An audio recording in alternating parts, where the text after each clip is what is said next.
If we have a situation where we balance everything in a 50-50, surely we must take into account the life of the person who has the central role there, i.e. the pregnant woman.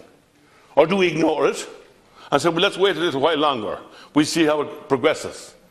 And what happens after that? Well, what happens after that is, in some cases, in the case of sepsis, is that very rapidly it reaches its zenith, and very rapidly it goes down, and it is then all over. Nothing, there's no comeback from there. And that's where the tragedies occur. And it's all very fine for us to step away and say then, well, really that was unfortunate. Or we've lost her, I'm sorry. You know, sorry doesn't take that away. When we have available to us the necessary measures to take the steps that should be taken and have to be taken at a crucial time, a judgment call is to be made, and it should be to protect the mother.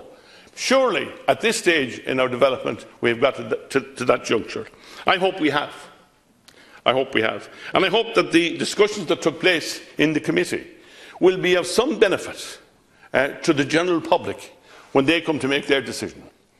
Because if that is not so, and if the argument revolves around other things, other than the issues that were thrashed out in the committee, thrashed out in the Citizens' Assembly, then it will move away from the subject matter which should be central to this debate.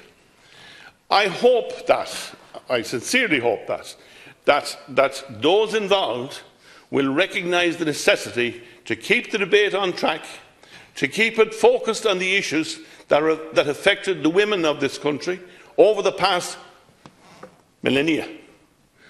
And not only this country, but also to keep in mind the fact that medicine has advanced, times have changed.